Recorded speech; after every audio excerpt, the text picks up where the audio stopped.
All right, Mark. Welcome back, my friend. 12 weeks in the books, heading into unlucky week 13. But some games this week, some teams felt like it was unlucky week 13, and we'll talk about those. But um, another interesting week in college football, and boy, we got some controversy brewing up in the SEC with that Georgia victory, and we could have. I think I heard yesterday we could have a total of 8 two-loss teams at the top of the quote unquote top of the SEC by the end of the regular season here. And I also heard Georgia, had they lost last night, would have gone from being knocked out of the playoff.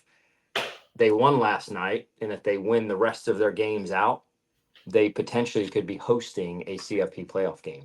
So, gotta love the new format. Yeah, exactly. And I've heard, that Indiana, if they don't win this week or next week, that, they're dropping in the rankings quite a bit because Yeah. of the other variables. Yeah. We had said from the beginning, Andy, we knew the SEC was going to have a log jam at the top. How Yeah. many teams would they take? We knew that the Big Ten would have a log jam at the top. And lo and behold, it's week 13 and the madness continues. That's right. So let's recap. Week 12. Good, bad, the ugly, and the fugly. Let's start out with the good. What'd you have, my friend? Andy, did you see that Stanford game? Did you see I them? did not. I did not. They rallied to beat Louisville. They won that game. They did. They won 38-35. And I got to tell you, Get out of here, man. No way. They looked like a contender. They were moving the ball. Louisville, as you know, cannot be stopped on offense. Yeah. They played wonderfully, and they've had such a bad season, and they were able to flip the switch. Very proud of them. Great game, and I know that the point spreads and all of that. I gotta think they were a double-digit underdog. Yeah. Right. But funnily enough, that game. Wow, they did in fact do that. 17 points in the fourth quarter.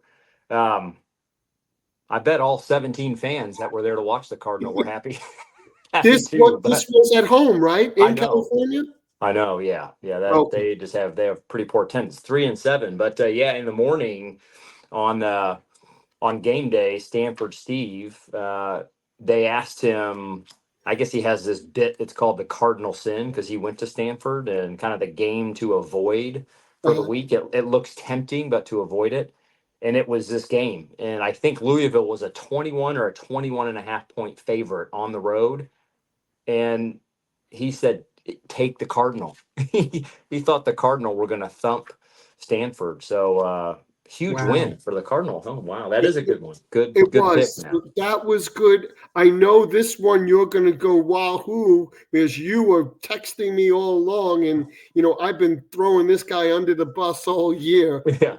Florida beating LSU. I know how excited you were. And Big they beat them 27-16, Andy. Yeah. That was kind of a classic, one of the classic SEC games too. That 27-16, a bit of a slugfest, but good on Napier for winning that big one at home. And I think he's after last week, but he's probably locked himself in for sure now for a fourth year. But tough loss for Kelly and the Tigers on the road, man. They needed that one. So you talk about a team that you had going in to the playoff. Everyone thought that this was his championship year. Yeah. I told you in the beginning, he's not who we thought they were. Yeah. And they disappointed me week one, right? They lost they beat SC?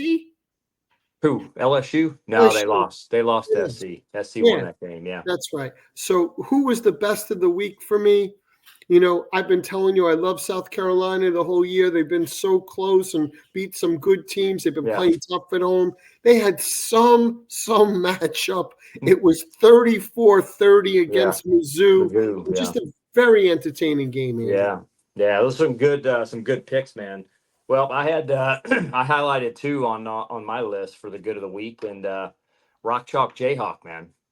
2 weeks in a row. Took down the Cyclones last week, and they go out to Provo and they knock off BYU at home, 17-13, I believe it was, 4-point victory. So 2 huge Big 12 wins for the Jayhawks. I think early on we thought Jaden Daniels and that crew would be in the hunt for the Big 12 title. That's clearly not the case anymore, but 2 big wins. And hey, they're on the road next week in a chance to take down the 3rd Goliath in the Big 12. They're at home, or excuse me, on the road at Boulder, taking on Neon Deion and the Buffaloes. And I think that game right now is, I think the Buffs are only giving up 3 points to the Jayhawk. So we'll find out later in this week's show what we think about that matchup. But big win. I was shocked at that one. I was really surprised that Kansas took down BYU on the road. And then I don't know if you caught it. I texted you during the game yesterday.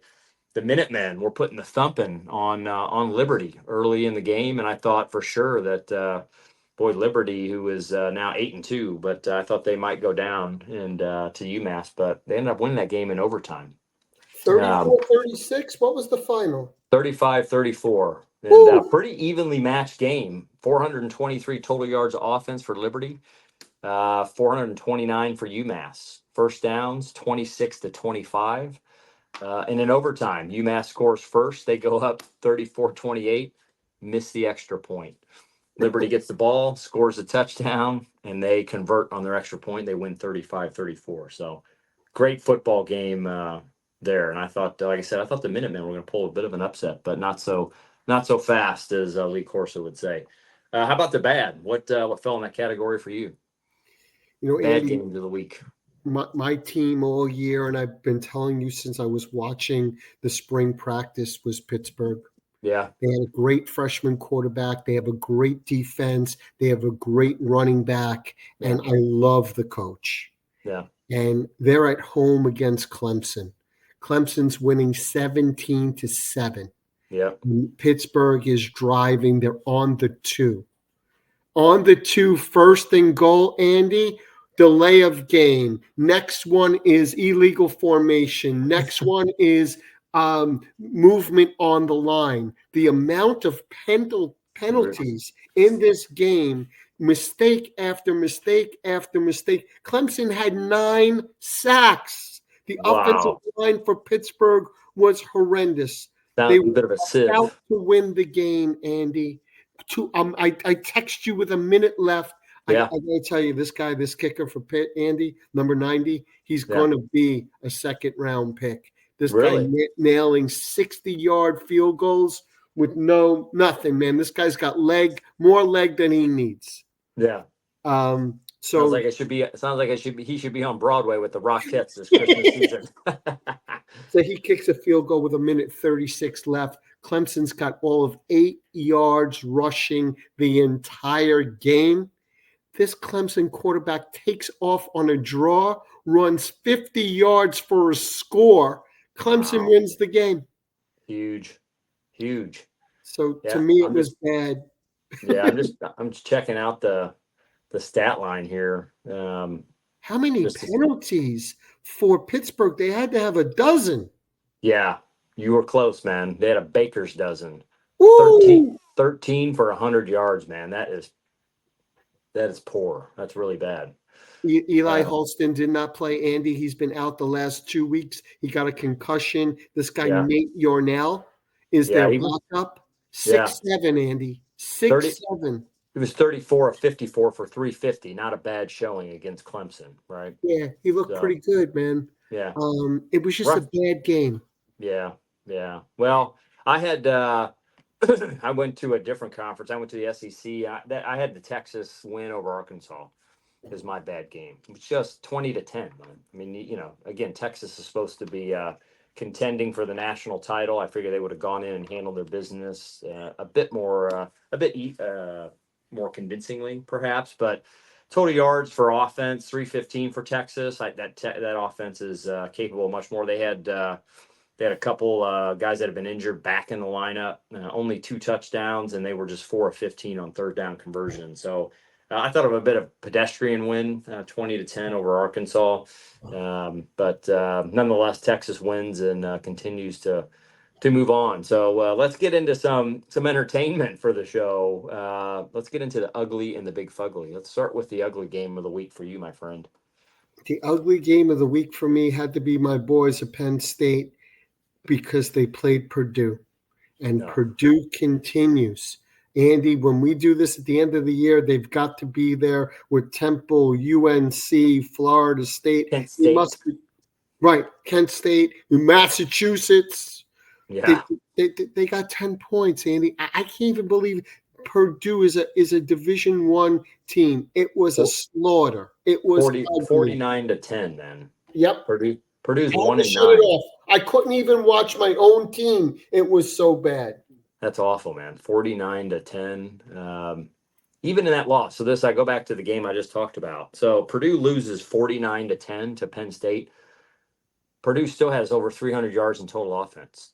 Texas beats Arkansas 20 to 10, and Texas only had 315 yards of total offense. But this stat line for Purdue, but just field goal, and they had one touchdown late in the game. So clearly, probably when Penn State had their second or third stringers in.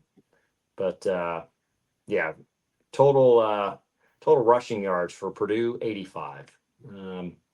Pretty rough game. So it was, and you're right. It was 49 to 3 midway through the fourth. And to your point, when the reserves were in, Purdue scored that touchdown. Yeah. Well, who knows, man? IU football had been horrendous for many, many years, and now look at them. So maybe one head coach and a transfer portal away from being the next great story in the Big Ten. Who knows? But I'm going to move out west for my ugly game of the week, and Oregon State, the Beavers. Not sure if you caught this game or the highlights. Air Force, right, Andy? Air Force? Air Force, 3-7 Air Force team lays a whooping on the Beavers. 28 to zip, man. 28 to zip. Beavers had 175 yards of total offense, only had 106 in the air and 69 on the ground. 2 of 10 on third down conversions and 1 of 4 on fourth down conversion. So just shut out by an Air Force team that has been decimated with a huge graduating class last year. If you remember, if Air Force was in the hunt to be in the playoff there until about week 8 or 9, I think, when Army knocked them off, and then they lost two or three in a row and just faded. But Air Force with a huge win there, and ugly loss for Oregon. So those are the uglies. The big fugly, I think you and I have this one telepathically aligned and picked. But I was at the game in person, and even my lovely wife who was with me said repeatedly, "This is awful. This is pretty. This is pretty bad, man." Green Wave rolled into Annapolis and laid it on the goats, man.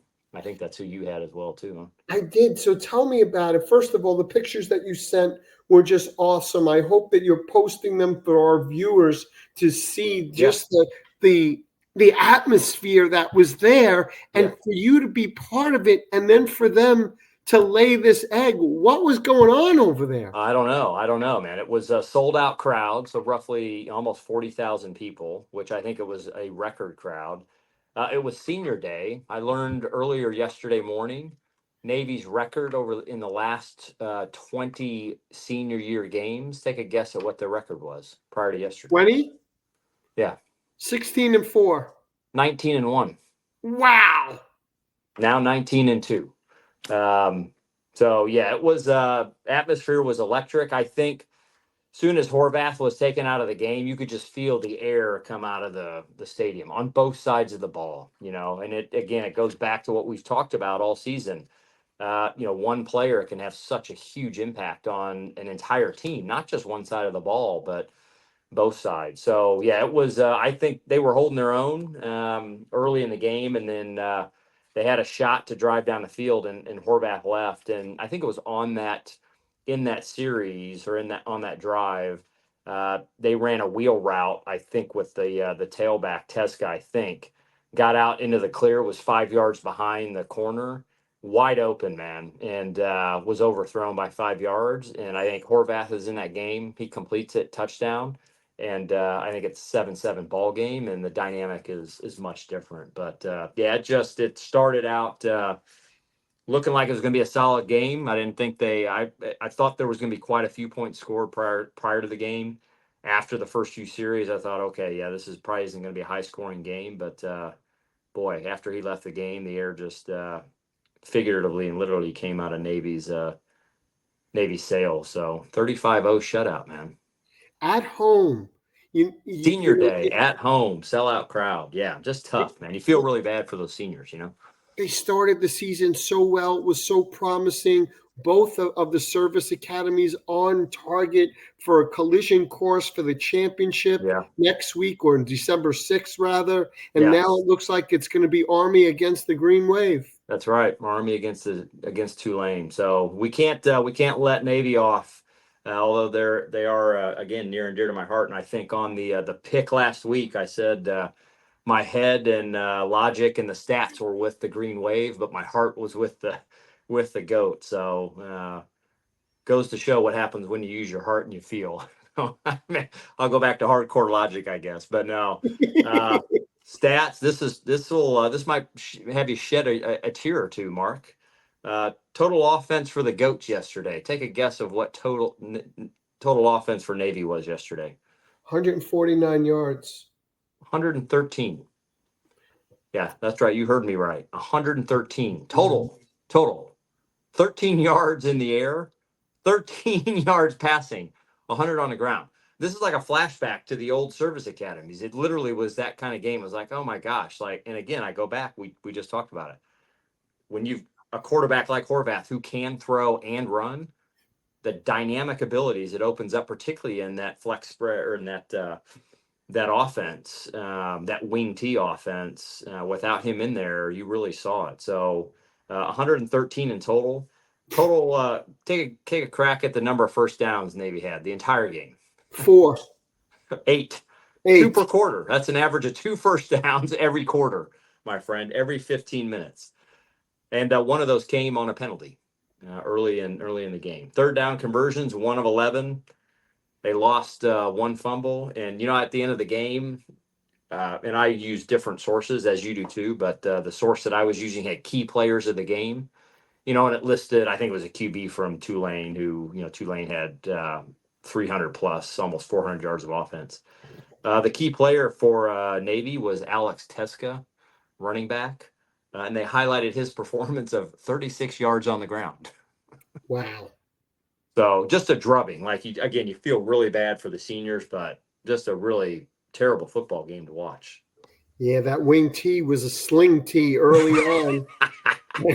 And I'm not sure what's happened. The air has gone out of the airplane, my friend. Yeah, it's more like a Model T, I think, now.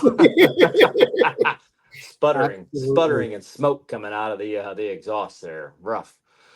Rough, my friend. Well, that does the recap. Let's move into hot topics of the week. Andy, we got to talk about offense and defense. Oh yeah, that's right. We gotta do our highlight players. Let's start with defense because you had a perfect segue. My defense of the week is the Green Wave, Andy. I think so. I'll have to concur with you on that, my friend. I just gave you all the stats, but yeah, holding the team to 113 yards offense. On the road. On the road, yeah, exactly.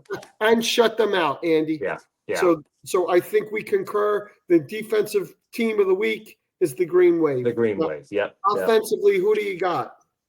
Offensively, who did we have this week? Well, I think you got to, you probably got to go with, your team, Penn State. Again, although they played Purdue, throwing up 49 points, wasn't too shabby across the board.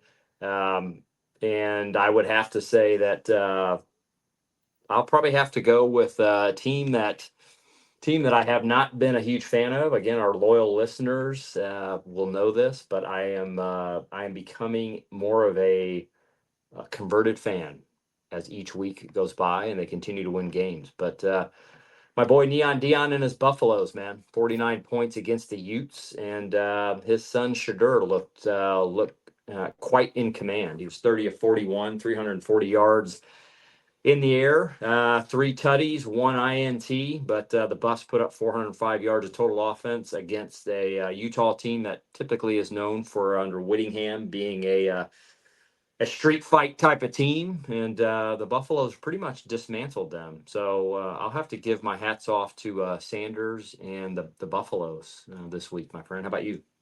So for me, it was Lenoris Sellers of South Carolina. Oh, okay. 21 of 30, 353, 5 touchdowns, and 1 interception. And this goes to show you, Andy, like you talked about, into college level, one player making a difference.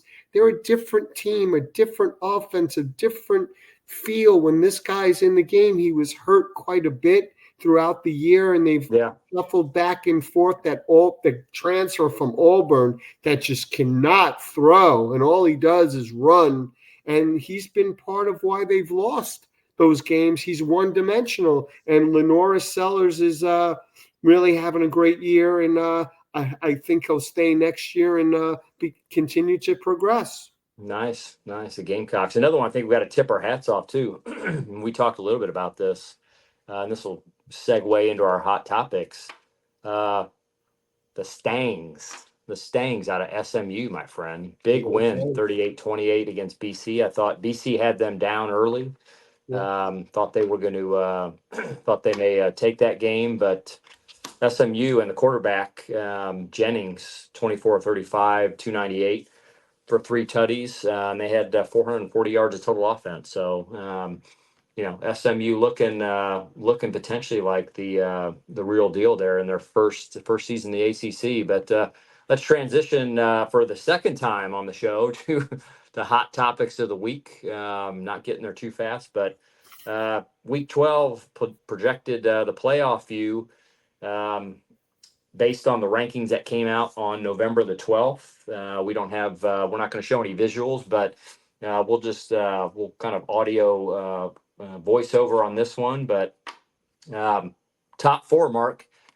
Oregon Ducks, who survived a scare in Camp Randall last night. They remained this past week at number 1. Texas slotted in at 2 after that Georgia loss.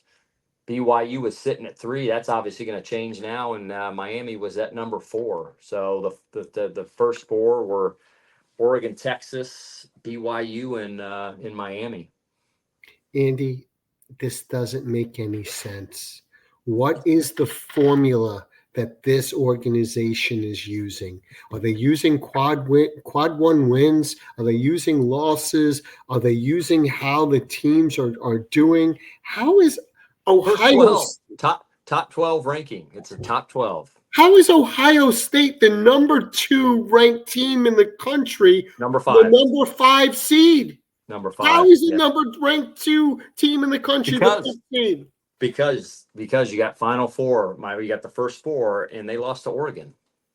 Can't put them in there. You got to put them as the first 4 as of last Tuesday, right? Fair argument potentially with Texas being in there, right? Texas getting pummeled by a 2-loss team at still by Georgia, and but you had undefeated BYU, and you had Miami in there with one loss in there as well. So fair shot, but it'll change this week, right? Ohio State was at 5.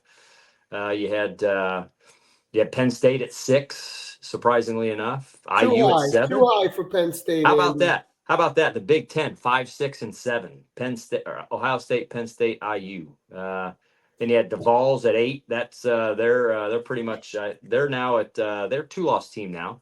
Yeah. Right. So they could still be in the mix. You had Notre Dame at 9, Bama at 10. Ole Miss snuck in there with that after that big dub last weekend, and Boise State still riding roughshod at the number 12 seed, and they survived a short scare from San Jose State. So would expect them to stay in the mix. So. Yeah, that was a close game last night, but Boise State pulled ahead late in the second half. Notre Dame, Andy, they're independent. They're not going to get a shot at a conference championship. If they lose to Army, they can tumble out of this thing, Andy. Yeah, they could. We'll talk about that in a bit. Big matchup in the Bronx at Yankee Stadium. But we finished off at the 12 seed with Boise State, the Broncos, who handled their business on the road against San Jose State. And I earlier talked about the Buffs, but let's transition into a little Heisman talk. Who are you thinking here, Mark? Who's still your front runner? Our boy Genty still had a day yesterday. 32 attempts, 160, 3 tutties. I mean, still dominating on the ground, but the noise has gotten louder and louder for Travis Hunter. Andy, I struggle with, is this award for the best college player or is this award for the best season? It's always been about the best season, not the best player. And obviously, the best player is Travis Hunter. He's playing 130 snaps a game. He's got 6 INTs, 9 touchdowns. The guy is just amazing, going to be a top 3, 4, 5 pick. Yeah. Is he having the best season? We talked about this, Andy. Cam Ward's season is out of control. Genty's season is going to be legendary if he can beat Sanders. Just, in this day and age, Andy, I just don't know what the criteria is, and everything is a lot of hype. So as much as I love this guy from Colorado, and I think he's a generational talent, I do not think that he's having the best season. Yeah, well, it's supposed to be the best player in college football, right? Now that's pretty subjective, right? So there are a lot of different ways you can look at that overall. You've got really at this point, depending on what happens, I guess, with Miami, but I think it's really down to a 2-horse race. For a while there, for several weeks, it was a 1-horse race with Genty. But you've got Travis Hunter with the Buffaloes, again, Colorado winning, continuing to win, and now in contention for the Big 12 championship. Had they lost another game, they could still lose. They've got some tough games left. But if they don't make that playoff or that Big 12 championship game and don't make the playoffs, then I think Genty's probably the clear winner. But if they do happen to make a run and they make it into the playoff after winning the Big 12, boy, it's going to be an interesting night down there in the downtown New York Athletic Club. But Barry Sanders, his rushing record, if you remember, 2,628 yards and 37 touchdowns on the season. Genty at this point, 256 attempts for 1,893 on the ground, so 1,900 yards, 26 touchdowns. He's going to break it, Andy. He's got 3 games to go. 3 games left. Yeah. 3 games left. They have got, let's check out, they got Wyoming coming up. So he should try, that should be could be a 300-yard game and 4 or 5 tutties for him. But he's got 2 left. He's got Wyoming and Oregon State. Oh, he's played one more than everyone else. Yeah, so he's got to. He's gonna have a hard time catching Sanders unless he has 2 400-yard games, and 5 touchdowns in each. So, which, quite frankly, against Wyoming and Oregon State, completely possible. So let me ask you something, Andy. Who's coming to the big city? Who are the 3 or 4 coming to the big city at the Downtown Athletic Club December 14th on my birthday to get the Heisman?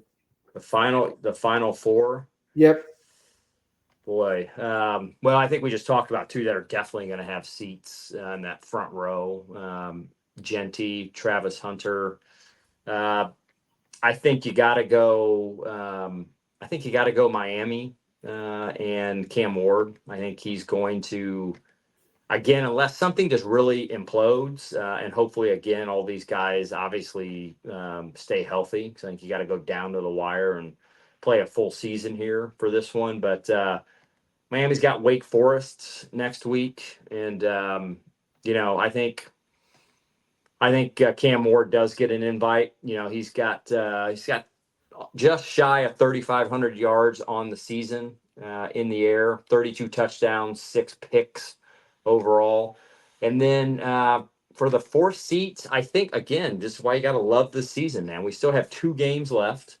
And we talk about the SEC conference overall being chock full of talent and potential contenders. And I think, to me, it depends on how these 2 teams and these 2 quarterbacks finish off the season. And that would be My pick at the beginning of the season, Milroe from Bama.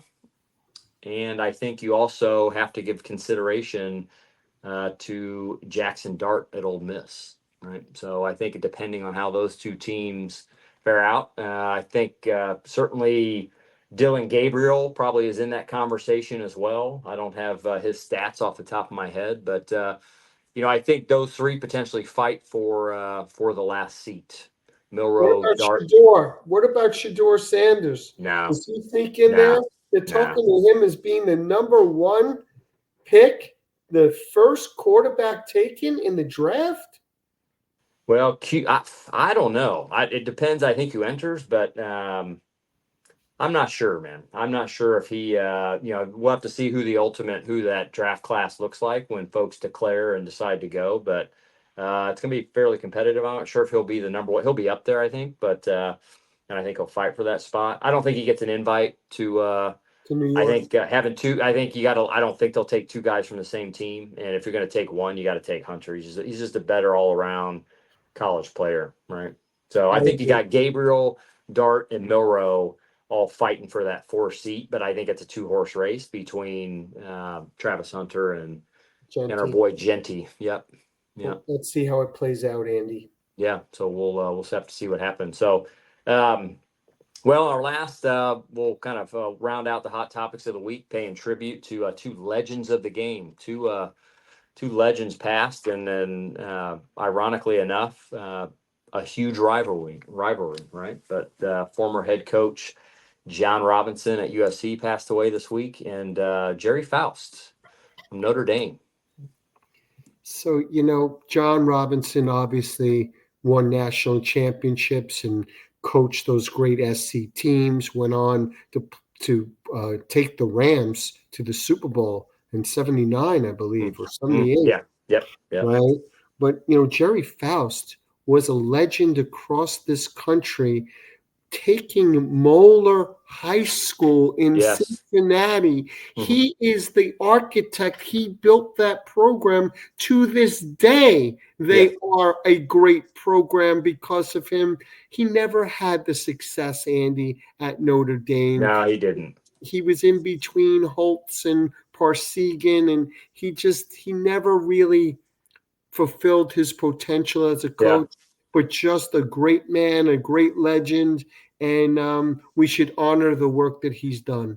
Yes, yeah. Well, I think you're right. I think his the success he had in high school, perhaps one of the greatest, if not the greatest, high school coach of all time. His record in high school: 178 victories, 23 losses, 2 ties. Yeah, and like you said, didn't have the success at Notre Dame. Was 26-1, and like you said, was squeezed in between two legends in the hallowed halls of Notre Dame there up in South Bend between Parsegan and Holtz. But nonetheless, was still to be a head coach at Notre Dame and have multiple seasons. You got to have some talent. And John Robinson, like you said, his stage I think was the college stage is where he fared the best. It was 132, 77, and 4. And I think the highlight of his coaching career was probably his time at USC from 1976 to 82.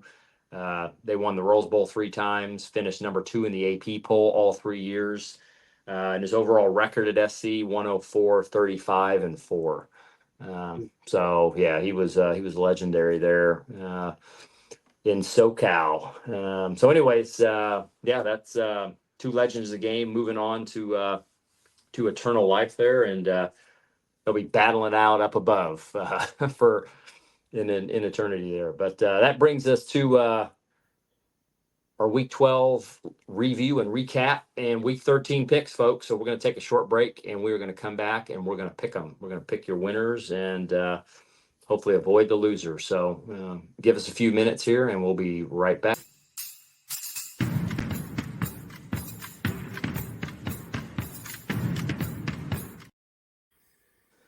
All right, folks, there's the lineup for Week 13, and we apologize for all the viewership, those that tune in to YouTube. I left the stats off from last week, so a quick recap, which is probably a good thing. Maybe it was maybe it was subliminal, Mark, but last week was not one of our better weeks. I think I sat at 9-8, and I think you were 8-9 last week. And for week 12, after last night's victories and losses, I finished up the week at 13-5. You came in at 11-7, which puts us at a dead heat with 2 weeks left, my friend. Wow, How Andy, about this is it? something. How about it? 129-65 across the board. We got 2 Woo. weeks to go, my friend. It's going to come down to the wire, my friend. That's Nice. right. That's the way it should be, right? That's right. That's right. That's right. The two brain trusts locking in.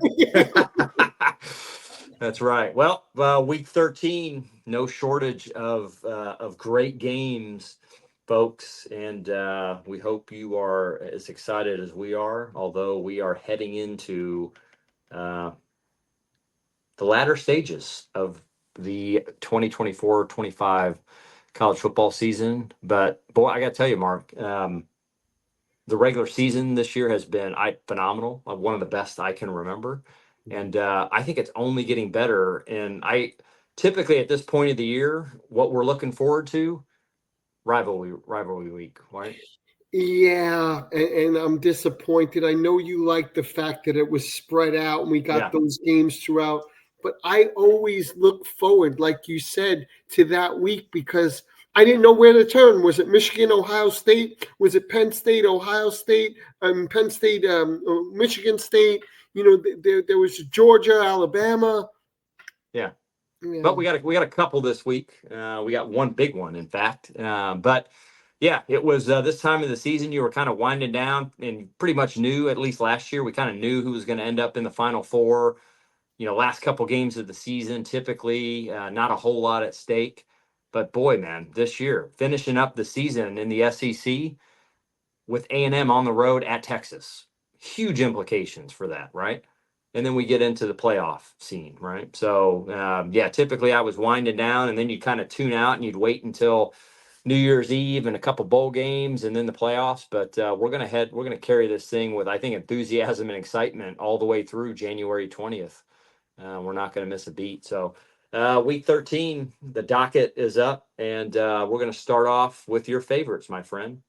Nittany Lions traveling westbound to Minneapolis, Twin Cities, to take on the Golden Gophers. The Gophers have had a good season. They're a good team. They're well coached, but Penn State has come too far. Their season will be a disaster if they don't win this game and springboard themselves into the national championship playoffs. So the Nittany Lions, my friend. Penn State, yeah, yep. I'm taking the Lions as well. I think Franklin, Aller, and the boys, tough loss to the Buckeyes, but I think they get it done from here on out. And guess what? When you are in the final 12, it all starts over. Everybody's record's at 0-0. So next up, big game, huge game out your way, man. Not quite in your borough, but pretty close. We got Army taking on the Irish at Yankee Stadium. Man, wish I could get to that game, my friend. I may take the 4 train up there, Got to. Andy. I may go into the Game Time app, find an open seat, take the 4 train, go into Stan's bar, and say hello to my friend Stan Martucci, who I grew up with in Staten Island, Yeah. and then mosey on in and maybe text my boss, who will be in there with his friends, and they'll be rooting hard for the Notre Dame team, the Fighting Irish. And Army's had a historic season, Andy, and they've done things no one thought they could do. But this game is on a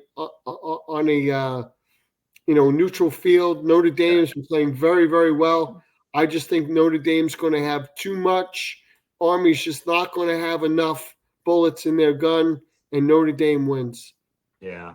I think the Irish are going to be victorious. I do think this game will be close. It'll be much closer than the Notre Dame Navy game. I think if Army's watched that tape, I think there's one takeaway from that game, and that is do not turn the ball over. Don't give it to the Irish. They have too many weapons. So I think the Irish are victorious. So we got to say, go Irish, beat Army in this case. So I'm hoping it's an exciting game, and hopefully it'll be a competitive game. But we'll see. It should be an awesome environment. So next up, we got A&M taking on War Eagle and in Auburn. The Aggies traveling to Auburn. What do you think here? Aggies are playing good ball, Andy. You called it. They've only lost one time. They're gonna one time in the SEC, right? But they got two Yeah, losses yeah, overall. yeah. I think the Aggies beat them. I think the Aggies beat them. I'm going with Texas A&M. Yeah, I think A&M has emerged as certainly a contender, a consideration to be playing potentially for the SEC title and making a run in the CFP. Auburn has not, so I've got the Aggies on the road victorious. Wildcats, Kentucky, heading into Austin, take on Texas. What do we think here, Mark? Kentucky is really slowed down, Andy. They've had Yeah, a disappointing second half of the season. They came out of the gate strong. Their defense, as you said multiple times this year, has just been wonderful. I'm not a big Texas guy. I thought they'd be better than they were. One touchdown in the first quarter yeah, yesterday, and one in the fourth quarter. fourth, yeah. Yeah, just just not a good team. But Texas is going to beat them. But this may be an ugly game, Andy. Yeah, we'll see. I think I'm going Texas. I actually think Texas is going to win big. I think they're going to steamroll at home. So we'll see how that fares. But next up, Cyclones.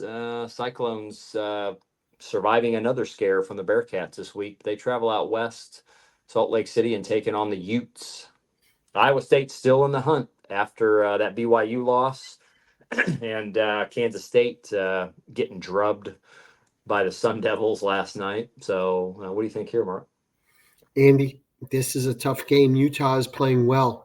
They're starting to play much What do you better. mean playing well? They got pounded by Colorado yesterday, Colorado. 49-24. I did see Wilson. Wilson is not his brother, but Yeah, Iowa State. This is a chance for them to reclaim and stay in contention. I think Iowa State beats them on the road. Give me the Cyclones. yeah. Cyclones. They excuse me, particularly after the Kansas State loss, Kansas beating BYU. I think Campbell and Iowa State's got a renewed hope to be playing Neon Dion down in Dallas in that Big 12 title game. So I'm going Cyclones too. I think they win. Speaking of which, we just talked about these two teams. Cincinnati traveling to Manhattan to take on your Wildcats, who have really, you know what, the bed of late, my friend. They have. You talk about a team with a poor second half. Avery Johnson has not lived up to my expectations and my billing. Yeah, Cincinnati did not look good this week either. They yeah, lost. yeah, Um, Again, they're in the same predicament Iowa State's in. They have to keep pace with Iowa State and BYU. They have to do it, Andy. I'm taking the Wildcats at home. yeah. I'm going KSU as well. I think they win this one. Bearcats don't have enough.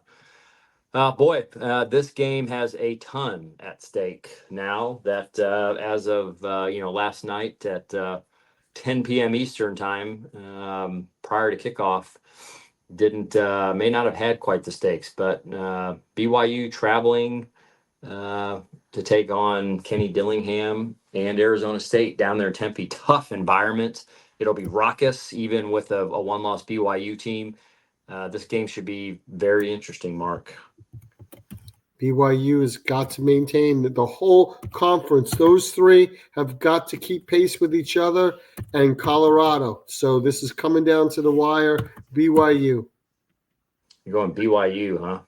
Yeah, has to be. Well, I'm calling an upset here, my friend. Uh-oh. I'm going with the. I'm going to go with the Sun Devils at home, and I think they get it done. I think BYU was.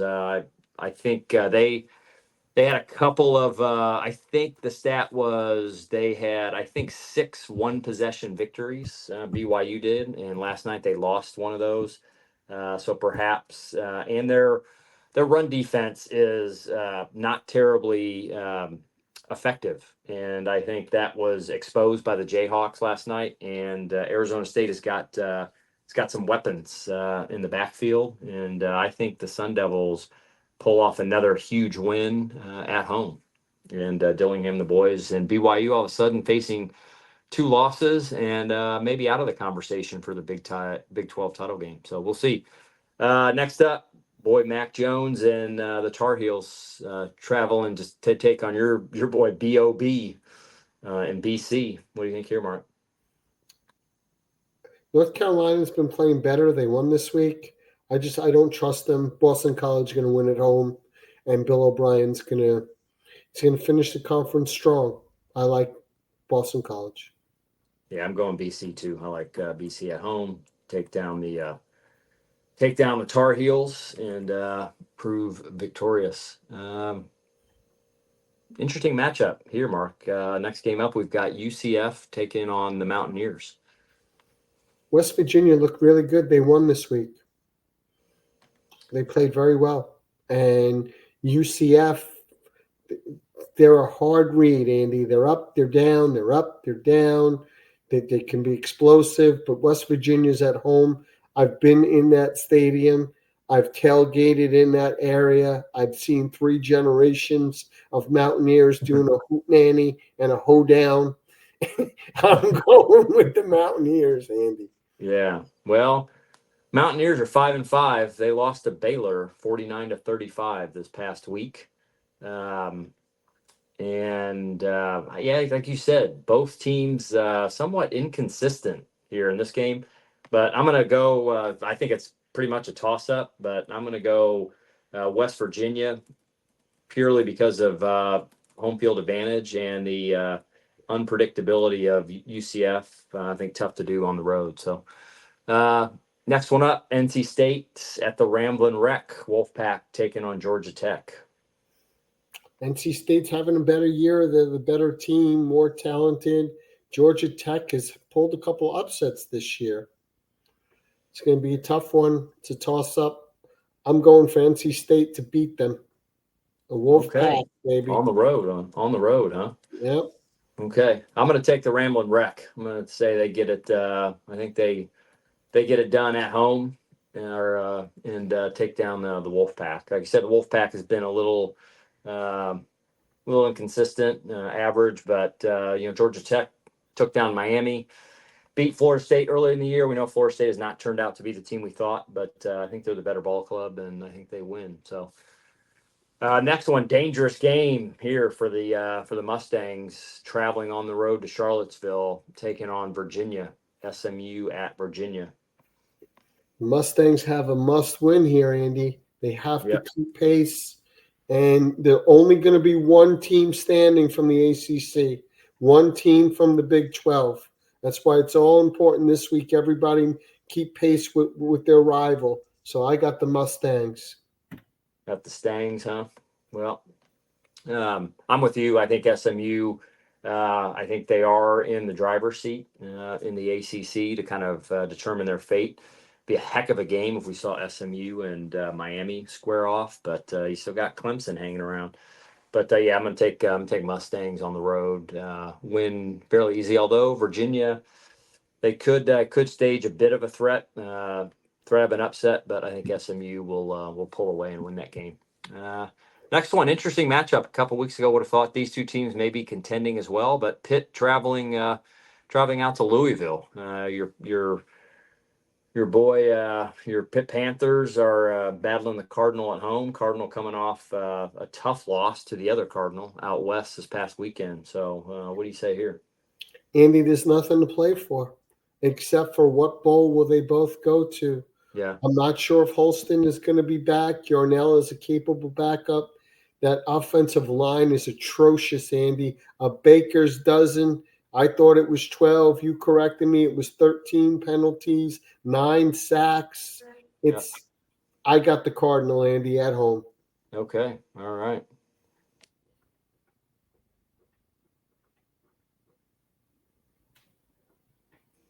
All right. Housekeeping is at the door, so I had had to hold them off for a bit, folks. We're on the road this week. We're not in the confines of our friendly bedroom. So, so who is that? Who'd you have again, Mark? Louisville, Andy. You Louisville. got the Cardinal. Yeah. Cardinal at home. I'm going to go with Pitt on the road in this one. I'm going to go with your boy Narduzzi and the Panthers, and I'm gonna take them on the road again. Like you said, not huge stakes to play for, but still nonetheless shot at a decent bowl game and some bragging rights there in the conference. Next up, big matchup now, particularly after the Gators took down the Tigers last week. But Ole Miss, Lane, and the boys traveling to Gainesville. This one just got a lot more interesting after that Florida win last night. I know, Andy, but Ole Miss just has more talent. They're better coached. It's just Jackson Dart. I love Langley. He's back. DJ had a good game this week. Florida's just not where they need to be. I'm going with Ole Miss and the Rebels. Yeah, I'm going to go running Rebs in this one just because I think they that big win they had 2 weeks ago, I think they now – that was a game they typically in seasons prior would have lost. They won that game. They are definitely in the hunt to make the playoffs, and I don't think they trip up on the road at Florida. I think Ole Miss actually wins this one very, very handily and could be a blowout in Gainesville. Next up, two Big Ten powerhouses. We've got the Illinois Fighting Illini out in Jersey taking on Rutgers. Rutgers had a real disappointing season, Andy. Yeah. They won this week. I'm not sure if Illinois won. I think they beat Michigan. They did. They won big. They won big over Michigan State. Yeah, I did see some of that. Illinois is a more talented team. They have more depth. They're better. I don't want to say better coached. Rutgers got a good coach. I don't think Rutgers gets it done. I like the Illini. Yeah, I think Rutgers actually has fared better than I thought. They're 6-4 on the year, a bit better than I would have guessed. Illini sitting at 7-3. I'm with you. I think the Illini is a better ball club. We'll take the Fighting Illini on the road in this one. Next up, another Big Ten matchup. Interesting matchup here. Wisconsin taking on the Huskers from Nebraska. This is going to be a good game, Andy. Nebraska played a really good game this week. They lost to USC. USC by 8, yep. 28-20, and it was a good game. I watched most of it. Yeah. I like Nebraska. You called Nebraska early on in the season. They're a talented team. They're well coached. They're at home. Whiskey gave a scare into Oregon last night. That's right. We didn't talk much about that game. No, we didn't because it was a late game and I was sleeping. Yeah, it wasn't much of a game. I caught some of the second half in that game, and final score was 16-13. So not super entertaining, but Oregon remains undefeated. So I'm going with the Cornhuskers, Andy. You're going the Huskers at home, huh? Yeah. Yeah, Wisconsin's sitting at 5-5. They're even up on the year.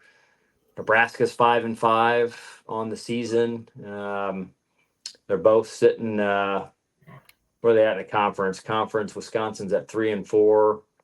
Nebraska's 2-5. Boy, this is a bit of a tough pick here, but I think I'm going to go with the Huskers at home as well. I think Rule and the boys get it done. I'm not sure Luke Fickell and after a tough, almost a huge upset, still takes a lot of gas out of the tanks and excitement. I think they come out a little flat, and they're going to lose to Nebraska on the road. But all right, folks, next up, we just talked about some rivalry games and our FCS pick, which for folks that were tracking last week, we had the Butler Bulldogs taking on St. Thomas University out of Minnesota. Dogs were victorious. Big win for Butler. Both Mark and I were successful in that pick. This week's FCS pick is Harvard-Yale. Yale travel into Harvard Stadium to take on the Crimson. And if memory serves me right, I think Harvard is 8-1 or 9-1, having a very good season this season. They are. So they have a good offense, and Yale has put up a lot of points this year too. and you never know what happens in these rivalry games, but I'm going to go with the Crimson at home. Yep, I'm going to go Harvard at home over Yale as well too. I think they'll win this game, and I'm not sure what do they play for out there in this game. You know, I do not know. I know it's one of the oldest games in the country, though. I'm actually, not you know what? sure. Now that you bring that up, I do believe it is the oldest rivalry game in the country. We I talked believe about this early on, right? we did. We Actually did. Yale Princeton. So not Harvard Oh, Yale, but Yale it's Neil Princeton, Princeton. 1873. Oof. Yeah. This one's got to be up there too, right? 1903. Uh, Actually, number 2 is Yale versus Harvard, What is it? 1875. Oof. Okay. Yeah, so you got basically your top 6 are all Ivy Yeah. games. Yeah. Pretty much all of them are. Surprisingly, though, coming in at number 8, perhaps the Ivy Leagues of the state of South Dakota. But South Dakota State and South Dakota, 1889. Wow. I would have There's never our guessed. there's our fast fact, our interesting fact of the week, folks. But Who you going with, Andy? I'm going with Harvard, You are. Crimson Okay. Tide. Yeah, Crimson Tide at home. So all right, final stretch. Next one, Big West matchup. UNLV, the Running Rebs, taking on San Jose State. San Jose State is playing well. They lost, I know, to Boise. They're at home. The coach is the old coach in Navy. UNLV, though, is having a good season, right? Yeah, yeah. Okay. Yeah, this is a really good matchup. Should be a heck of a game. It could be a bit of a shootout here, Mark. And I think the running Rebs are going to beat them because they're a high-powered offense, and the last one with the ball wins. I'm going UNLV, Andy. You're going UNLV in this game, eh? I'm gonna go with the Spartans at home. Just home field advantage, and I think they come off a tough loss against Boise State. So I'm gonna take the Spartans at home. Running Rebs for Big Mark. All right, next one. This is a very interesting matchup. We've got Colorado at Kansas in this game. I think this game should be quite interesting. The Jayhawks, as we said, have slayed 2 dragons the last 2 weeks in of their season, and have taken down both and this game's at Arrowhead, so I misquoted. I had Kansas going into Boulder, but this is a road game for the Buffs traveling down to KC. Who knows here, Mark? Who knows after the last 2 weeks of the Jayhawks' performance? Andy, their run is over, Andy. Their run is over. Colorado can see the finish line, Andy. Talk to you later. This guy's going to run for governor after Colorado makes the playoffs. No, he's going to go coach at Florida State's what he's going to do. Yeah, I think he will. I think he'll take his money. He'll take his kids are gone, and so is his star receiver, and he will go back to Tallahassee where he grew up. So I think he gets it done. I think he makes the playoffs. I love Colorado. Big call. Yep. Yeah, I am now officially on the Dion train. Hats off to what he's done with the program, the turnaround. I know I was a naysayer, bit of a call me a hater, if you will, at the beginning of the season. But I think after the game, where they had some off the field issues, and Shadur probably showed a little less than leadership characteristics that Neon likes to see. They've gotten it together and look good. So I'm going Buffs at Arrowhead and taking down the Jayhawks, and I'm with you, man. I think the run ends there. All right, final 2 here, folks. We got a big rivalry game. One we did not put on the board, which our brainiacs out there will certainly probably let us hear it. But Stanford Cal is this game, the classic Stanford Cal. But our West Coast rivalry game we're taking is the Trojans at the Bruins, USC at UCLA, and disappointing loss for the Bruins Friday night out of Washington. I thought Deshaun Foster and the boys were turning it around. They have turned it around from the beginning of the year, but I thought the Bruins were going to take that one. But you and I both were disappointed in that one. So we'll see. But UCLA has fared better than the Trojans, so should be an interesting matchup here, Mark. Now, that is pop the balloon for UCLA, Andy. They were crushed by the Cougars. Not the Cougars, by the Huskies. Huskies. By the Huskies. I'm taking SC in this one, Andy. Yeah, I'm gonna go SC just up the road in Pasadena and taking on the Bruins, and I think USC is victorious. All right. Well, that full slate brings us to the final game of the week, and huge game in the Big Ten. We've got the Hoosiers from my home state of Indiana, back home again in Indiana. If you've been to the 500, you know that tune. Hoosiers traveling to the Horseshoe to take on the Buckeyes. I don't see Ohio State losing this game. I think Hoosiers have got to prove me and a lot of other folks around the country that they certainly belong in the conversation to be in the playoff bracket in the final 12, and this is their test. Even with a loss, they still potentially can make it. But I think everybody wants to see them match up and size up against a contender. Good win at home against Michigan, but Michigan is not Ohio State this year, and I'm rolling with the Bucks at home, and they take down the Cignetti train in the Hoosiers and deal them their first loss of the season. How about you, Mark? T-shirt pick of the week, my friend. Cignetti just signed an 8-year contract extension last night while you were sleeping, Andy. No, he signed it yesterday during the day. And did you see his comment on why he signed it? No. He said this: we are the rising premier program in college football. Why would I not want to be here? So you got to love the guy's confidence. You got to love it. Now he's one of 2 undefeated teams in the country, Army and Indiana. Army's going out to the Bronx. You got Oregon. You got Oregon left. Oh, Oregon too. So it's 3. 3, yeah. Now after BYU lost, yep. And next week there will be 1, Andy. Oh. And the pick of the week is Ohio State, Andy. The Buckeyes will be victorious. You and I are on the same page there, my friend. So, well, folks, that wraps another week of the Sensei. Again, we appreciate you all tuning in to through all your favorite podcast channels, and those of you that like to look at our 2 mugs on the screen. We appreciate you tuning in via YouTube. But that's another week. We got two weeks left in the regular season, Mark. You and I are in a dead heat for who's going to be victorious in the picks of the week. But we got an exciting week coming up. I'm looking forward to it. And we will see all of you next week on the Sensei for our penultimate week of the show. So enjoy the college football this week. Stay safe, and we'll see you next week. Take care, everybody.